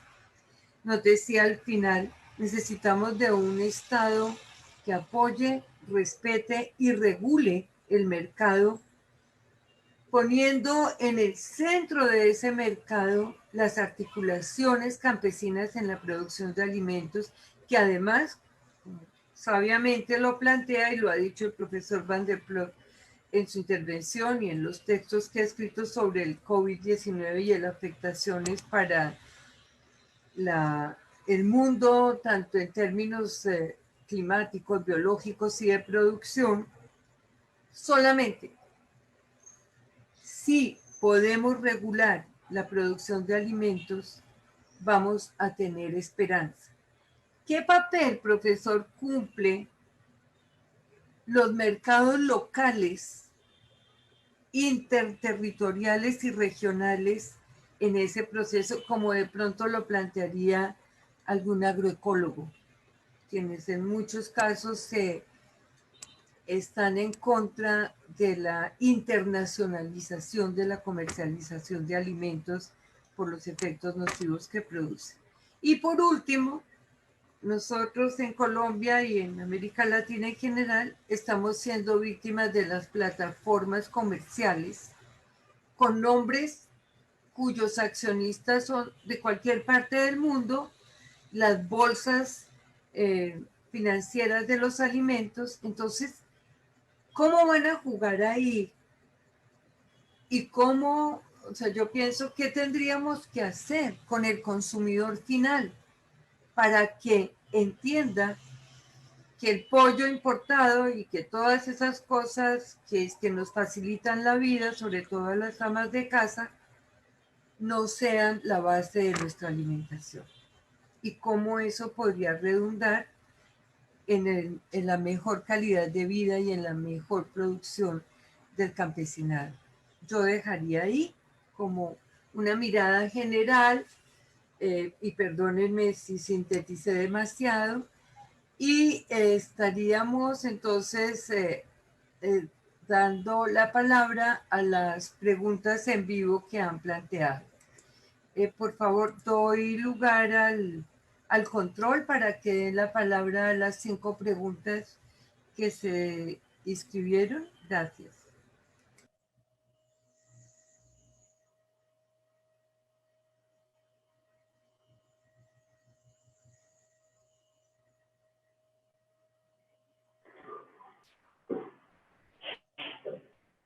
Bueno, quiero agradecer pues al profesor Fajardo, al Por profesor... favor, ¿te identificas? Perdón. Claro que sí, Patricia. Mil gracias por el recordatorio. Mi nombre es Ángela Serrano, soy candidata doctoral en Sociología en la Universidad de Wisconsin-Madison. Entonces, bueno, como les decía, pues quiero agradecer un montón al profesor Fajardo, al profesor Van der Ploeg, porque sus charlas en conjunto pues iluminan aspectos clave de las perspectivas de la agricultura y la ruralidad en Colombia hoy. Y también muchas gracias, Patricia y Tayosara, por organizar esta charla y la mesa en general. Mi pregunta es sobre las perspectivas que ven en torno a las coaliciones entre movimientos campesinos y de trabajadores agrarios, porque un punto de encuentro que veo entre las dos charlas es, por un lado, la consolidación del modelo agroexportador a nivel global y por otro lado, el acaparamiento de tierras a nivel local en Colombia. Y esto en conjunto, pues crea, por un lado, desplazamiento del campesinado y por otro lado, o al mismo tiempo, una fuerza de trabajo de campesinos desposeídos que permite a las empresas agroexportadoras tener mano de obra barata. Y entonces ambos movimientos, tanto de trabajadores como de campesinos, pues sufrieron la represión de la que nos habló el profesor Fajardo en su charla, y en muchos momentos también convergieron en sus luchas. Pero esta violencia también ha fracturado esas coaliciones entre movimientos obreros y campesinos, y también lo ha hecho el modelo agroexportador, ¿no? Que crea esta ilusión de intereses contradictorios y lo hace con un discurso de que es el modelo agroexportador el que puede crear empleo. Y pues sabemos que es un discurso falaz, pero pues hay grandes inversiones en comunicar este discurso. Entonces, dados todos estos factores que minan las posibles alianzas y las alianzas históricas entre campesinado y trabajadores agrarios, me gustaría preguntarles cómo ven las posibilidades actuales y los alcances de coaliciones obrero-campesinas hoy, o en otras palabras también, cuál es el papel que ven de los sindicatos agrarios en estos anhelos y esperanzas de transformadores agrarias en los que han terminado un poco como las intervenciones de hoy. Muchas gracias. Gracias, muy amable. ¿Quién sigue? Yo no sé, yo había pedido la palabra, Patricia. Sí. Creo que entonces, mucho gusto, mi nombre es Aura Angélica Hernández, soy estudiante del doctorado en Sociología en The New School. Agradezco muchísimo al profesor Van der Ploeg y al profesor Fajardo por las intervenciones. La verdad que hacen un panorama general, tanto mundial como latinoamericano, sobre lo que sucede con el campesinado y pues obviamente el análisis histórico de lo que sucede en Colombia pues está todo el tiempo allí presente y por eso agradezco las intervenciones. Yo quería analizar, me parece, y he leído pues algunas cosas del profesor Van der Ploeg, incluso lo hablo un poco ahorita en el tema de las resistencias, en el modo de producción campesino. ¿Será que podemos seguir hablando de un modo de producción campesino como resistencia a un modo de producción capitalista? ¿Es algo que es posible analizar y seguir hablando? Digamos que dentro de la tercer momentos de resistencia que el profesor Van der Ploeg analiza, el modo de producción está allí presente y es una esperanza al canon capitalista de expansión, digamos, tan arrasador neoliberal en el que vivimos hoy en día. Esa sería mi pregunta. Gracias a los dos. Gracias, Angélica. ¿Quién más sigue? Yo pedí la palabra, profe. Okay. Muchas gracias al profesor Darío y al profesor Van der Ploeg por la exposición.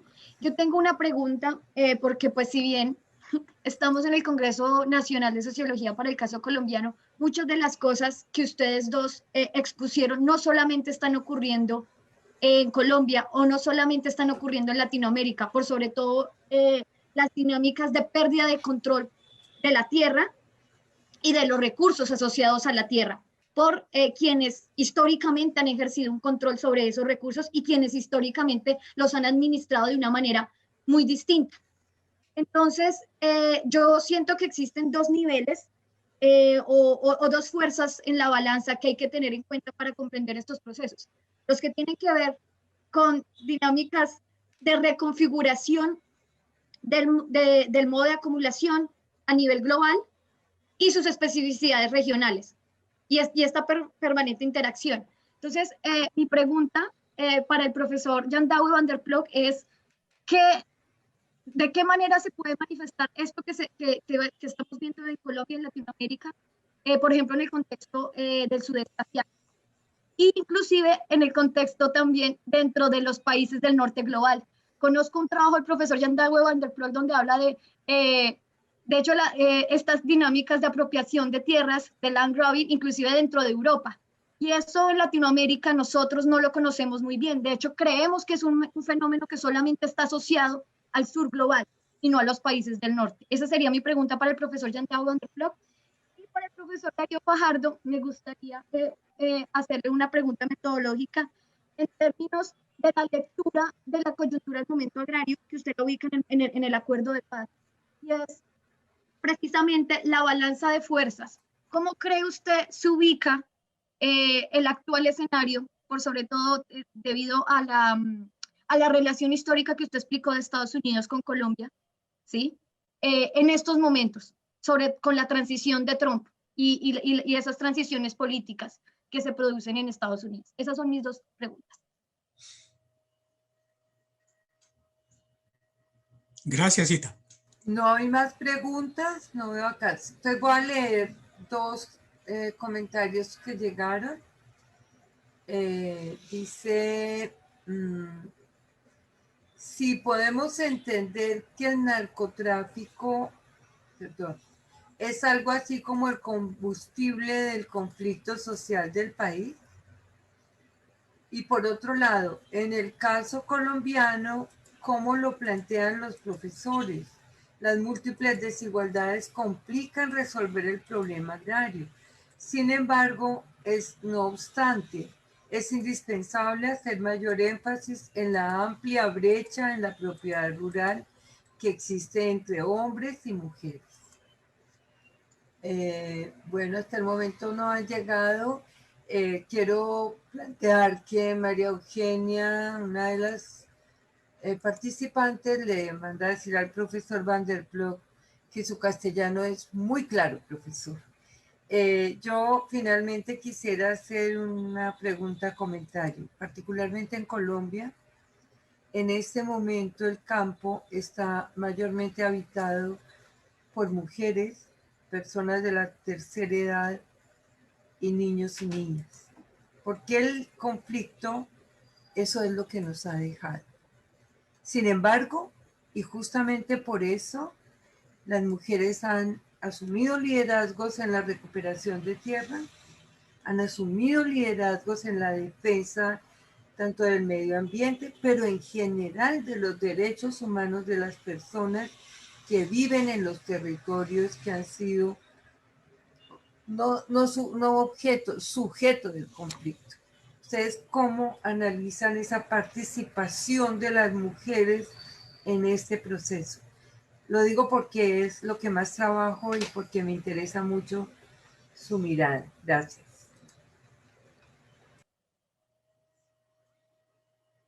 Tiene la palabra, profesor Jean-Claude. Gracias, profesora Patricia, y gracias a todos los demás por sus preguntas, por sus observaciones, que me parecen muy al punto, que me parecen muy, bueno, van al corazón también de los debates internacionales en que estamos metidos. Comienzo con la pregunta de Aura, el modo de producción campesina. Mira, aquí se puede ser muy firme. El modo de producción campesina es diferente del modo de producción capitalista por muchas razones. Por la fuerza de trabajo, que tiene otra relación, por el tipo de capital, no capital financiero, sino el capital ecológico, o sea, la naturaleza viva, ¿no? Que es la base, que está en la tierra, en las semillas, en los animales, todo eso es diferente.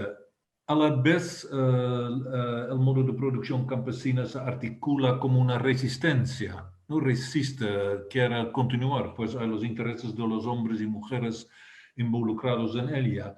Y finalmente es una promesa para el futuro. Contiene alternativas. Una alternativa muy importante actual es la agroecología, ¿no? Lo vemos muy claro en Europa, donde la agroecología ha sido una respuesta de muchos redes campesinos para contrarrestar a los imperios, a las semillas genéticamente modificadas, a los insumos. Han construido el trayecto agroecológico y ahora se ve que justamente esta producción agroecológica produce hasta ingresos que son superiores a la agricultura subordinada al capital, a los imperios, ¿no? Es un logro muy importante que demuestra su potencia. Luego, Itayo, que habla, es un asunto muy complicado, ¿no? De los procesos globales de acumulación de capitales. Puedo contribuir con algunos elementos. Se ve que el proceso de acumulación de capitales, en la medida en que pasa por los imperios alimentarios, se exprime siempre más como un extractivismo. No invierte, pero hace el drenaje de la riqueza que hay en los campos diferentes. Es un extractivismo que pasa también por el acaparamiento. Y cuídense bien, acaparamiento es una palabra nueva, ¿no? Que es muy de moda en los debates internacionales, es land grabbing. Pero ustedes en América Latina, tristemente, tienen una historia mucho más larga de acaparamiento, pero se habló en aquel entonces de usurpación de tierras. Yo he estudiado un poco a fondo la historia peruana. Han habido olas de usurpación, olas continuas a lo largo de la historia. Y después de la reforma agraria del 1969 han habido otras olas, ¿no? Y la consecuente reintroducción del alambre de púas, etcétera, etcétera. Entonces, ¿por qué sería? Tú me preguntaste por la articulación en los diferentes continentes. Yo mantengo que en Asia y sobre todo en China la reforma agraria radical y después la rebelión campesina del 79 en Anhui han hecho una agricultura campesina en China que funciona como baluarte contra estas usurpaciones o acaparamiento. No se puede articular este extractivismo en China como lo hace en América Latina. Y en Europa tenemos una sociedad civil con una clase media, hasta con capas de clase alta, más fuertes que en América Latina, donde la clase media ha sido destruida en las últimas décadas, donde la burguesía nacional, en la medida en que todavía existe, no entiende su papel histórico. Entonces no es un poder que contrarresta, que resiste al extractivismo, a las usurpaciones, ¿no? Eso, por lo tanto, América Latina sufre más que otros continentes de estos procesos. Hay tantas otras cosas para comentar. Patricia preguntó acerca del papel de los imperios. No es solamente el control de mercados de alimentos, controlan también siempre más el mercado de semillas, de insumos. No son capaces de convertir estos medios técnicos en medios de dominación, en medios también de acumulación. Las semillas modificadas genéticamente, los insumos, siempre también son convertidos en instrumentos para control a distancia, ¿no? Y solamente cuando usas los elementos prescritos, solamente en tal caso tienes acceso a los mercados de abastecimiento, ¿no? Todos estos puntos son controlados por el capital, por los imperios alimentarios y de tal modo pueden ejercer su poder y bueno, en este sentido hay una batalla global, ¿no? Pues también los campesinados en el mundo están resistiendo estos procesos. Un campo de batalla, una arena especial es evidentemente la política. La política viene a ser instrumento de los imperios o al contrario, la política va con los intereses de los pueblos, de los campesinos. Aquí, bueno, hay una batalla también bien importante. Yo no voy a los detalles de Colombia, mucho mejor lo puede conversar Dario Fajardo. Sí, había este asunto bien interesante de Ángela, la coalición entre campesinos y trabajadores. Sin resolver esto por completo, hay que tener en cuenta, diría yo, la pluriactividad. O sea que el campesino de hoy casi ya no es campesino puro al 100%, ¿no? Encerrado en su finca. Parte de su vida ha trabajado también en las industrias, en las construcciones, ha sido migrante, ha ido a Estados Unidos o a Europa y está de regreso con sus ahorros, invirtiéndolos en la condición campesina y la condición obrera se combinan, hacen una mezcla bien potente, digo yo, y eso no solamente se ve en el sur global del mundo, pero también en el norte global. Por ejemplo, en mi tierra, en Holanda, más del 80% de las familias campesinas tienen al lado de los ingresos agrícolas, tienen también ingresos no agrícolas, ¿no? Pues el hombre o la esposa o están trabajando también como maestra en la escuela o como chofer o como constructor, lo que sea. Y eso no lo hacen solamente, no es una opción que viene de la pobreza solamente, también es visto por ellos como un mecanismo para enriquecer sus vidas, ¿no? Y políticamente eso da material para la coalición de que hablas tú. Y ya hizo yo referencia a otro punto de encuentro bien importante, que son los mercados campesinos. Me recuerdo de un tesis que recuerda de una mujer francesa que compara los mercados campesinos en Francia, en Ecuador, en Bolivia, en Perú, diciendo que la vieja coalición, ¿no? Campesino obrero, de lo que se hablaba tanto en el pasado, está reemergiendo ante nuestros ojos en la realidad en estos mercados campesinos. Así es. Algunas veces la verdad es muy simple y muy fuerte.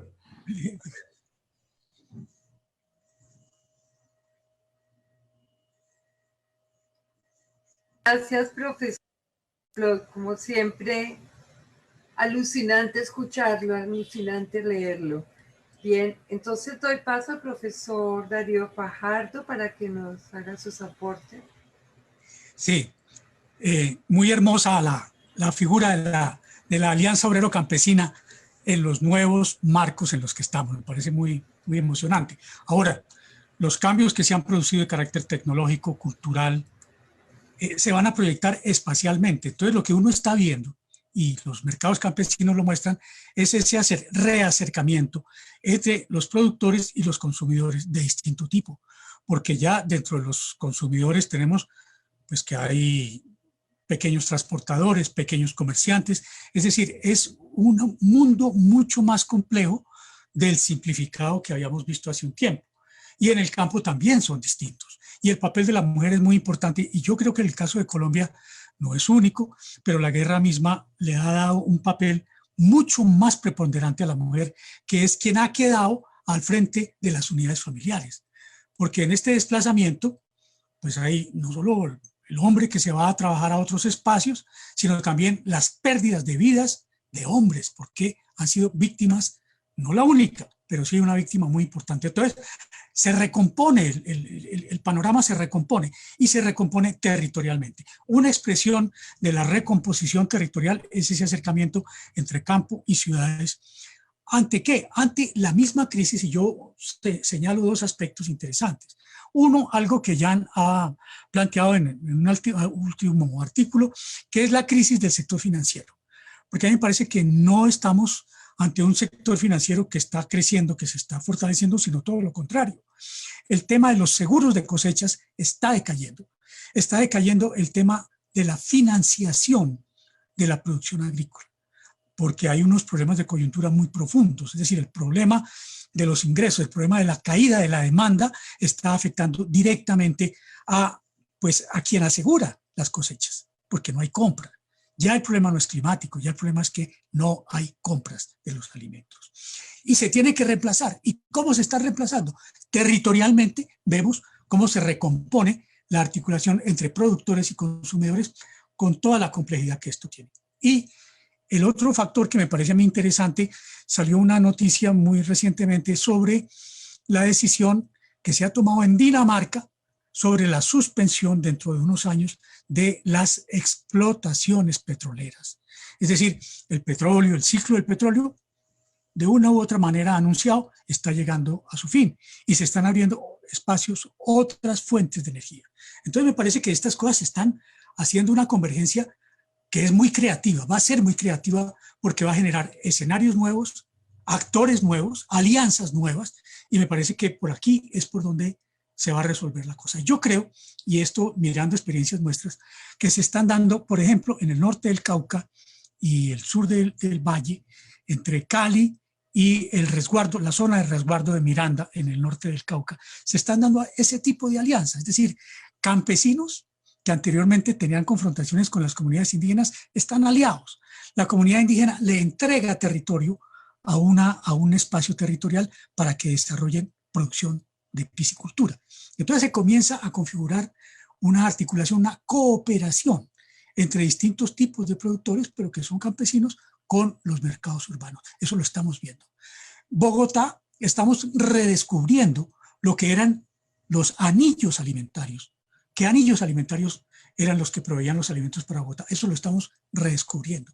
Ciudades inclusive como Medellín está recuperando la provisión campesina de cercanías. Es decir, este es un proceso que no se va a dar de un momento para otro. El capitalismo no nació de una hora a otra. El capitalismo se demoró siglos en madurar y se está demorando siglos en descomponerse. Ya se viene descomponiendo. Entonces, al mismo tiempo están surgiendo esas otras alternativas. Me parece que ese es el escenario hacia donde tenemos que mirar. Y me parece que ese tema de las semillas afectadas transgénicamente está teniendo también respuestas por campesinos. Hay inclusive reservas campesinas que se declaran territorios libres de transgénicos. Entonces me parece que vamos mirándolo. Jan, tú eres de un país en donde nació el capitalismo. Y ese capitalismo nació con pequeñas experiencias aquí, allá, unas funcionaban, otras fracasaban, y esa corriente que se iba conformando fue lo que configuró el capitalismo. La historia nos mostró ese proceso: crecimiento, maduración y deterioro. Estamos en la fase del deterioro, y en esa misma fase del deterioro están surgiendo las nuevas formas de cooperación que yo creo que van a ser la salida de la humanidad. Soy optimista frente a las posibilidades de la humanidad, pero si se acude a la sabiduría y a la no violencia. Gracias. Sí, profesor Van der Ploeg. Por favor, le dan micrófono al profesor Van der Ploeg.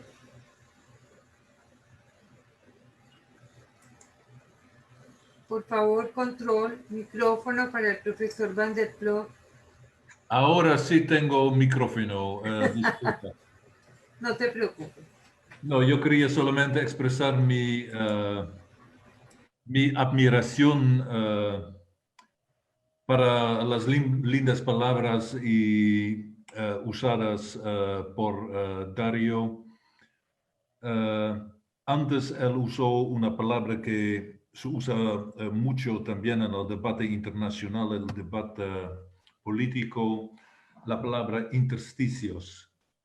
Lo que estamos viendo es de hecho que los intersticios se están multiplicando también a raíz de las crisis que se están interconectando, ¿no? Están produciendo siempre más intersticios, y en estos intersticios están brotando alternativas que se demuestran muy capaces, que se demuestran ser fuertes, y ahora lo que toca es combinar, ligar,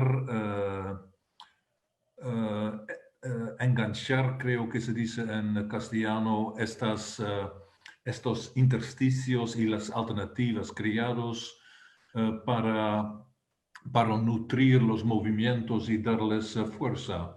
y yo creo que sobre todo América Latina está muy bien equipado para hacerlo, en parte por la fuerza de su campesinado, en parte por sus tradiciones de comunidades campesinas y por sus capacidades de reorganizar y revivir las comunidades campesinas allá donde aparentemente eran desaparecidos, ¿no?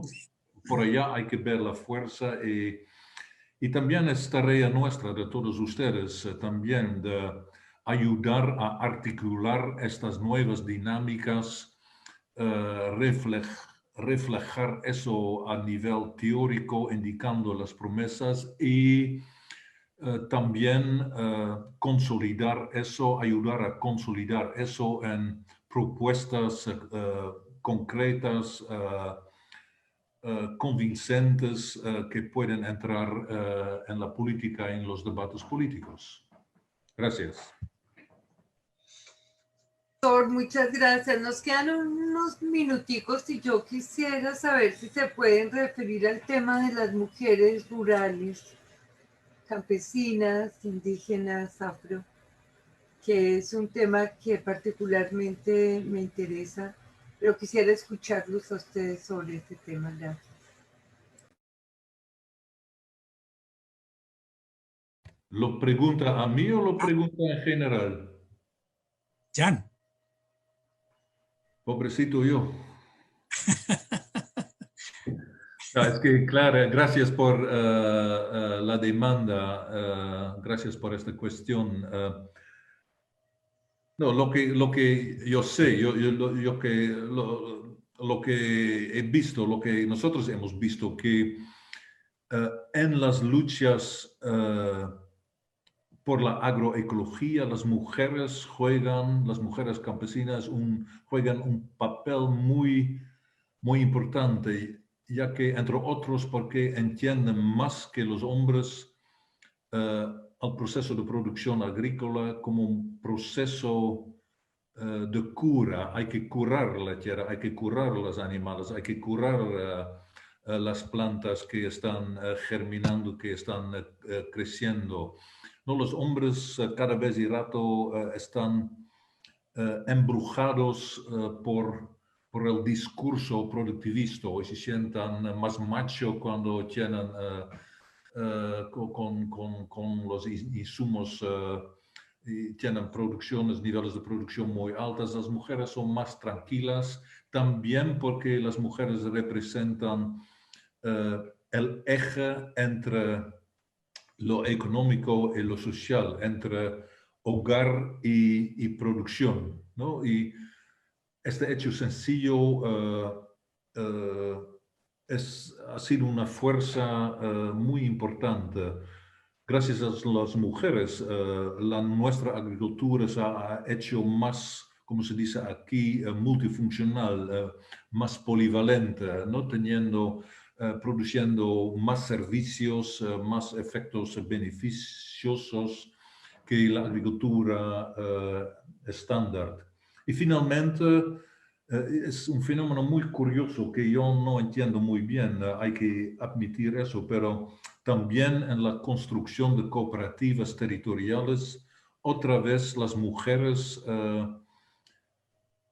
tienen un papel muy importante, sino decisivo. Es que yo lo he vivido en Perú, cuando en las invasiones de tierra, ocupaciones de tierra, tomas de tierra, como se suele decir en el Perú, las mujeres siempre andaban adelante, ¿no? Diciendo a los hombres, no, es que los militares no tienen el coraje de tirar a las mujeres. Las mujeres decían, no, estamos para adelante, pues los hombres son tan cobardes que no.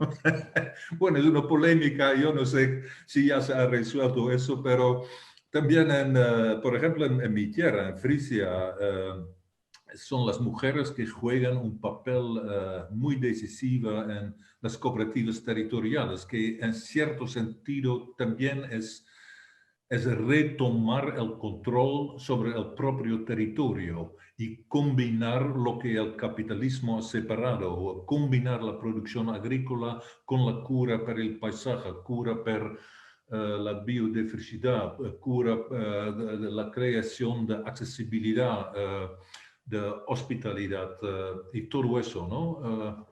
Entonces,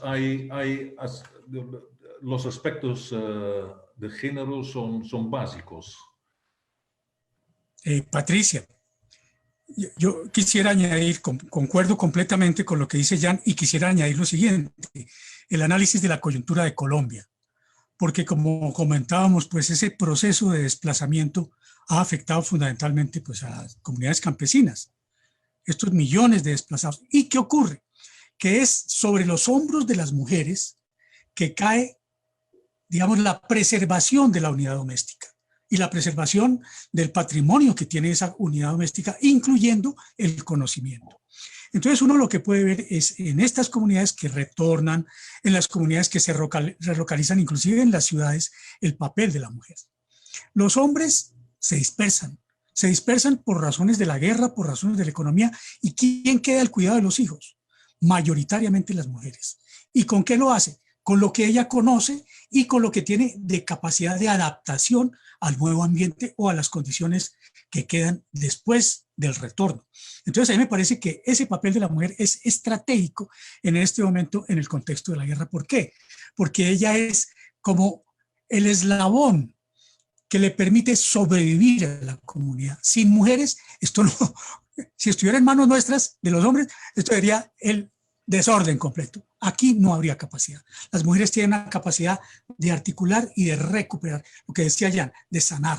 Y entonces esto es lo que está uno viendo. Precisamente ayer veía, a propósito del desplazamiento que se ha producido en Vallasolano por la amenaza terrorista de los paramilitares allá, cómo quienes están liderando las movilizaciones son mujeres y mujeres indígenas, que generalmente habían sido vistas como un sujeto relativamente pasivo. No, aquí matan a los hombres, se van los hombres, lo que sea, pero quien queda al frente, ya no solo de la protección de la comunidad, sino la movilización política de la mujer, es fundamental en esta fase nueva que estamos de recuperación del territorio, de lucha por el territorio. Entonces, estamos escalando. Y el papel de la mujer aquí me parece que es fundamental, y eso es simplemente verlo en las cifras hombres y mujeres en la población.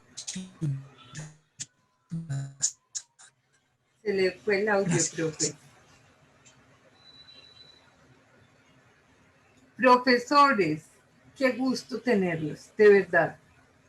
La emoción que sentíamos solamente cuando nos dijeron que sí nos acompañaban quedó muy corta con la emoción de escucharlos y de poder recibir todos sus aportes. Creo que la sociología rural tiene un reto inmenso en el mundo, pero en Colombia, la verdad, son muchísimos los retos que tenemos y ojalá este congreso lo entienda así para ayudar en el fortalecimiento y la profundización de los trabajos.